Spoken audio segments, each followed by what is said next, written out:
اللہ تبارک و تعالی نے سورہ جمعہ کے اندر ارشاد فرمایا فَإِذَا قُضِيَتِ الصَّلَاةُ، فرمایا جب تم نماز ادا کر لو فَانتَشِرُوا فِي الْأَرْضِ، تو زمین میں پھیل جاؤ، وَابْتَغُوا مِنْ فَضْلِ اللَّهِ، اور اللہ کا فضل تلاش کرو، یعنی تم رزق کی تلاش میں نکل جاؤ۔ جب تم نماز پڑھ لو فَإِذَا قُضِيَتِ الصَّلَاةُ، جب تم نماز ادا کر لو، تم نے نماز پڑھ لی، فارغ ہو گئے، اب اس طرح کرو کہ فَانتَشِرُوا فِي الْأَرْضِ، زمین میں پھیل جاؤ، وَابْتَغُوا مِنْ فَضْلِ اللَّهِ، اور اللہ کا فضل تلاش کرو، یعنی رزق کی تلاش میں نکل جاؤ۔ مفسرین نے لکھا مراد رزق کی تلاش میں نکل جاؤ۔ وَاذْكُرُوا اللَّهَ، اور اللہ کا ذکر کرو، کثیرا لعلکم تفلحون، کثرت کے ساتھ اللہ کا ذکر کرو اس امید پر کہ تم کامیاب ہو جاؤ۔ رزق حلال کی جو تلاش ہے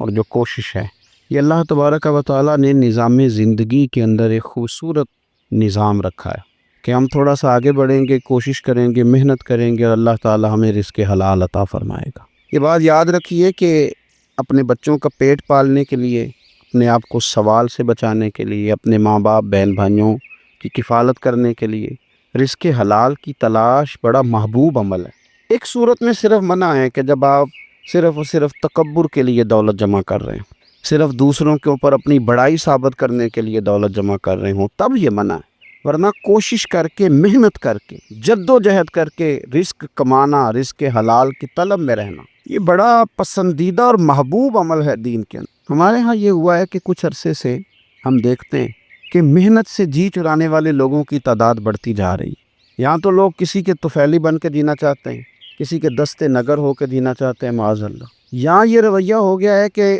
محنت کرنی ہے لیکن کوئی شارٹ سا راستہ ملے اور جلدی سے ساری دولت جمع ہو جائے اور ہم فٹافٹ امیر ہو جائیں۔ آپ محنت کریں گے، جد و جہد کریں گے، کوشش کریں گے، یہی نظام بنایا اللہ تعالیٰ۔ اسی نظام کو رب رسول نے پسند فرمایا ہے۔ نوجوان نسل یہ یاد رکھے کہ جب وہ حرکت کرے گی، جد و جہد کرے گی، کوشش کرے گی، ہمت کرے گی، اللہ تبارک و تعالیٰ نواز دے گا۔ لیکن اگر کوشش ہی چھوڑ دی جائے، محنت ہی چھوڑ دی جائے، طلب ہی چھوڑ دی جائے، تو پھر اس کا نقصان یہ ہوتا ہے کہ معاشرے کے اندر آہستہ آہستہ لوگ سہارے تلاش کرنے لگتے ہیں، کاہلی اور سستی عروج پہ چلی جاتی ہے۔ پھر ہم نے یہ بھی دیکھا کہ آہستہ آہستہ چندہ جمع کرنے والوں کی تعداد بڑھ جاتی ہے، مختلف ناموں پر، مختلف عنوانوں پر چندے جمع کیے جاتے ہیں۔ بھکاریوں کی لمبی فہرستیں ہیں، گداگر مانگنے والے، کسی بھی اشارے پر آپ تھوڑی دیر کے لیے گاڑی کو روکتے ہیں تو پتہ نہیں کتنی کو تعداد ہے جو طلب کرنے والوں کی، اور پھر کئی کئی رنگوں میں، کئی کئی انداز میں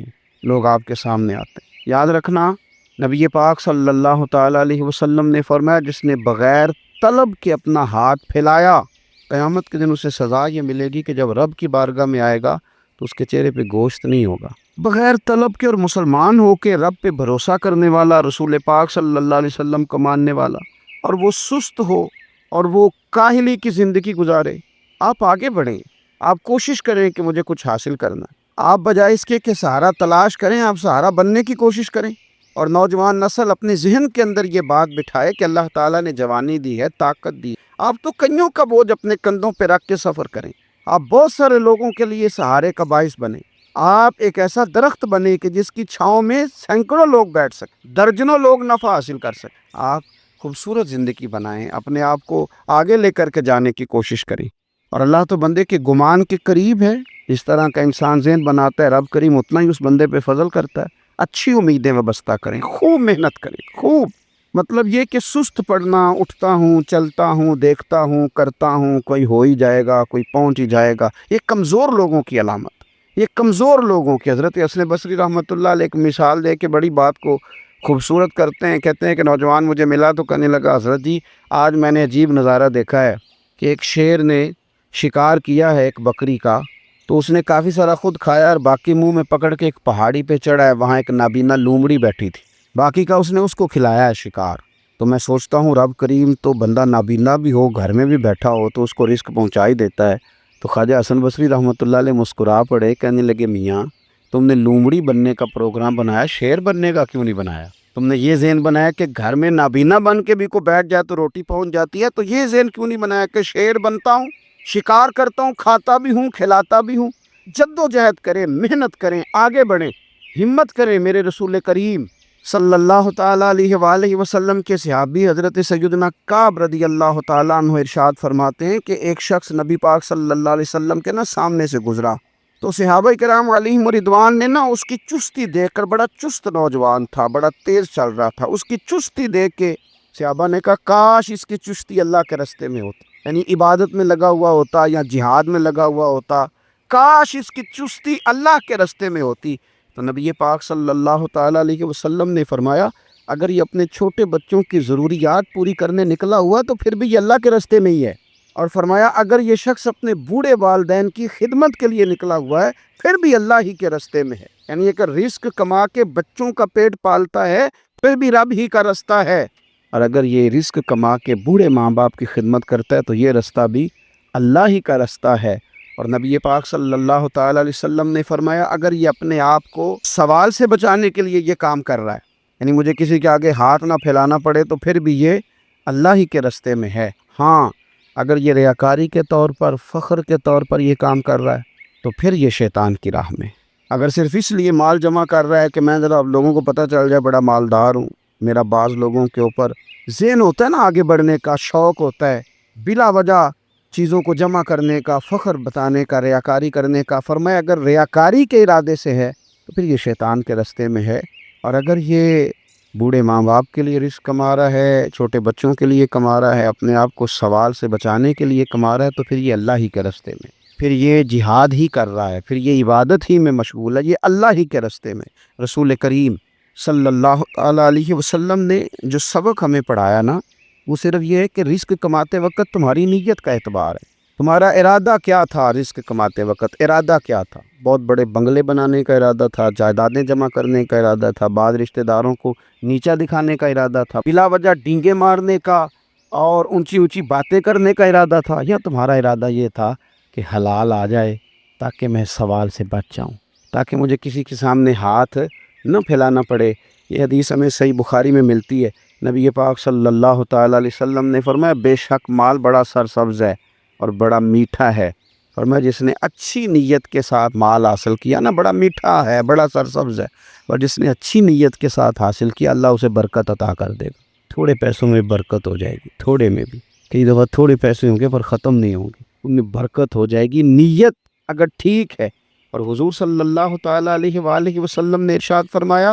اگر کسی نے بری نیت کے ساتھ حاصل کیا اس میں برکت نہیں ہوگی، اس کے اندر پھر اس کے لیے وہ خیر نہیں ہوگی جو اچھی نیت پہ ہوتی، اور فرمایا یہ ایسا رزق ہے جسے کھائے گا پر پیٹ نہیں بھرے گا، سیر نہیں ہوگا۔ رزق کس نے کھا لیا ہے، چونکہ نیت یہ تھی نا کہ تفاخر کے لیے جمع کرنا ہے، دولت ہونی چاہیے، بنگلہ ہونا چاہیے، لوگوں کو پتہ چلے کہ یہاں بھی ایک سیٹ صاحب ہوتے ہیں، تو یہ نیت پر ڈپینڈ کرتا ہے کہ آپ کا ارادہ رزق کماتے کیا ہے۔ بہت زیادہ محنت کرنے کی کوشش کریں، بالخصوص نوجوان اپنے دلوں کے اندر یہ جد و جہد پیدا کریں کہ ہم نے محنت کر کے رزق کمانا ہے۔ یہ جو ہاتھ پھیلاتے ہیں یہ بزدل لوگ ہوتے ہیں، یہ کمزور لوگ ہوتے ہیں۔ یہ ہاتھ جب کسی کے آگے کوئی شخص پھیلاتا ہے تو اپنی خودداری کا سودا کرتا ہے، اپنی عزت بیچتا ہے، اپنے وقار کو داؤ پہ لگاتا ہے۔ جب وہ ہاتھ پھیلاتا ہے، کشکول طلب جب دراز کرتا ہے، کبھی بھی اللہ کے علاوہ، اللہ کے محبوب علیہ السلام کے علاوہ آپ کسی کے سامنے کشکول طلب دراز نہ کریں۔ اور میری ساری زندگی یہ رائے دہی ہے کہ اچھا تاجر وہ ہوتا ہی نہیں جو پیسے زیادہ کماتا ہے، اچھا گھر کا سربراہ وہ نہیں ہوتا جو دولت زیادہ جمع کرے، بلکہ اچھا آدمی تو وہ ہوتا ہے جس کے خرچے کم ہوتے ہیں، جو اس کے پاس ہے اس کے اندر اسے مینج کرنا آتا ہے۔ اگر اس کے پاس 1000 روپے ہے تو اسے سارا دن 1000 میں نکالنا آ جائے تو اس شخص کی عزت محفوظ ہے، اس کی عزت محفوظ ہے۔ اور اگر وہ 10,000 کے اندر بھی اسے طبیعت نہیں ہے، اسے چاہت نہیں ہے، اسے خبر ہی نہیں ہے میں نے کس طرح وقت گزارنا ہے، تو پھر یہ شخص اپنے آپ کو بھی رسوا کرے گا اور اپنوں کے لیے بھی شرمندگی کا باعث بنے گا۔ محنت کریں، کوشش کریں، اپنے آپ کو فارغ نہ رکھیں۔ فارغ آدمی کو زنگ لگ جاتا ہے، فارغ تو کوئی گھر پڑا رہے تو بعض لوگ کہنے لگتے ہیں کہ یہاں تو جنوں کا قبضہ ہو گیا ہے۔ فارغ ذہنوں پر شیطانوں کا قبضہ ہو جاتا ہے۔ کچھ کریں، محنت کریں، جد و جہد کریں، آگے بڑھیں۔ ہمارے بزرگ فرماتے ہیں کہ پانی چل رہا ہو تو وہ پاک ہوتا ہے، اگر کھڑا ہو جائے تو پھر اس کے پاک ہونے کا مسئلہ بدل جاتا ہے۔ چلتے رہیں، حرکت کریں، جد و جہد کریں، آگے بڑھیں، ہمت کریں۔ جو لوگ ہمت کرتے ہیں رب تعالیٰ ان کی مدد کرتا ہے۔ آپ تجارت کریں، حضور صلی اللہ علیہ وسلم نے تجارت فرمائی، نبی پاک صلی اللہ علیہ وسلم نے تجارت فرمائی، کتنا بڑا درجہ حضور نے ارشاد فرمایا اللہ کے پیارے محبوب صلی اللہ تعالیٰ علیہ وسلم ارشاد فرمانے لگے، یہ حدیث پاک آپ کو ترمذی میں اور دیگر کتابوں میں ملے گی، فرمایا جو تاجر سچا ہوگا نا، تجارت کرے پر سچ بول، سودا جو ہے وہی بتائے، سچا جو تاجر ہوگا اسے اللہ تبارک و تعالیٰ قیامت کے دن نبیوں، صدیقوں اور شہیدوں کے ساتھ جگہ عطا فرمائے گا۔ اور اتنا بڑا درجہ،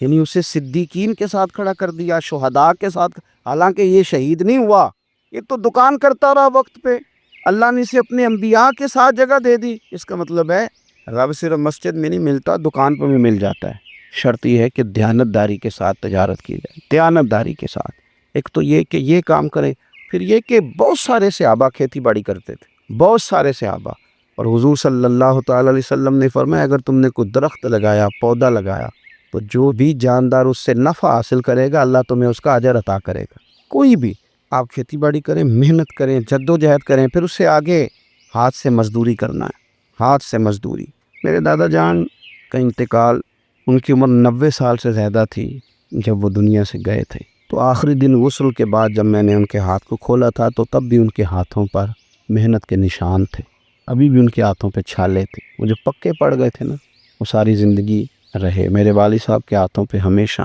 کیونکہ دامان توکل کی یہ خوبی ہے کہ اس پر پیوند لگے ہوتے ہیں پر دھبے نہیں ہوتے۔ محنت آپ کریں، محنت کے نشان ہونے چاہیے، کرپشن کے داغ نہیں ہونے چاہیے۔ آپ تھک جائیں کام کرتے، لیکن میرے بھائی اس طرح نہ ہو کہ لوگ، میں نے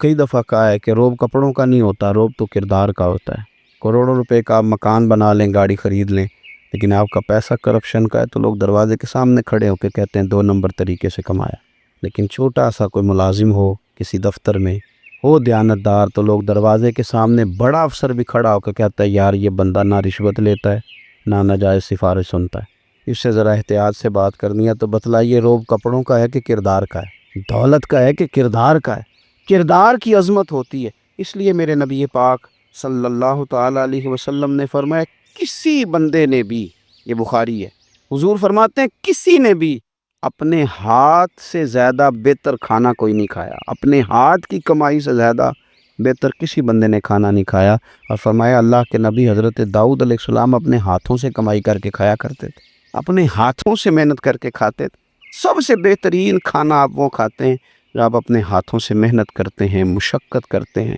آپ کوشش کر کے جو کھانا آپ محنت کر کے کماتے ہیں۔ یہ مزدور بڑے شاندار لوگ ہوتے ہیں، یہ کسان بڑے شاندار لوگ ہوتے ہیں۔ میں نے دیکھا ہے رات کی تنہائیوں میں اٹھ کے کھیتوں کو پانی لگاتے، میں نے ان کو جانوروں سے پیار کرتے دیکھا، ان کو محبت کرتے دیکھا ہے۔ میں نے دیکھا ہے کہ یہ بہت سارے دنیاوی تکلفات سے نکل جاتے ہیں، ان کو زیادہ فکر نہیں رہتی کہ میرے کپڑوں پہ دھبے ہیں کہ یہاں کس طرح کا ماحول ہے۔ میں نے دیکھا ہے کہ ان کی عیدیں تک اپنے جانوروں کے ساتھ گزرتی ہیں، ان کے ساتھ وقت گزارتے ہیں، پیار کرتے ہیں۔ آپ جب محنت کا ارادہ کرتے ہیں تو اللہ بڑا نوازتا ہے۔ اپنی زندگی محنت والی، جد و جہد والی بنائیں، اور یاد رکھیں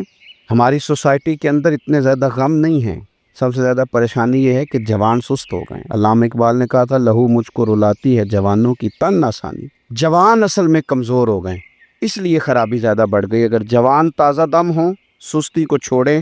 آگے بڑھنے کا جذبہ پیدا کریں، اٹھ باندھ کمر کیوں ڈرتا ہے، پھر دیکھ خدا کیا کرتا ہے، کوشش کریں، ہمت کریں، محنت کے ساتھ رزق کمائیں، اپنوں کا سہارا بنیں، اپنوں سے پیار کریں۔ اتنے زیادہ غریب لوگ نہیں ہیں ہمارے ہاں، صرف یہ ہے کہ جو محنت کر سکتے ہیں انہوں نے محنت چھوڑ دی ہے۔ اگر ہم تھوڑی سی محنت کی عادت بنائیں تو میرا خیال ہے کہ گلی کے اندر برابر گنے جا سکتے ہیں کہ اتنے لوگ وسعت والے ہیں، اتنے غریب ہیں۔ تو وہ جو وسعت والے ہیں وہ غریبوں کو سہارا دے سکتے ہیں، پھر تو ہمیں کسی امیر آدمی کا، کسی سیٹھ، نواب، سیاستدان کا دروازہ کھٹکھٹانے کی ضرورت ہی نہیں پڑے گی، ہم وہیں سب کو مینج کر سکتے ہیں۔ شرط یہ ہے کہ ہمیں محنت کی عادت ہو، جد و جہد کا شوق ہو۔ اللہ تعالیٰ سمجھنے کی توفیق عطا فرمائے۔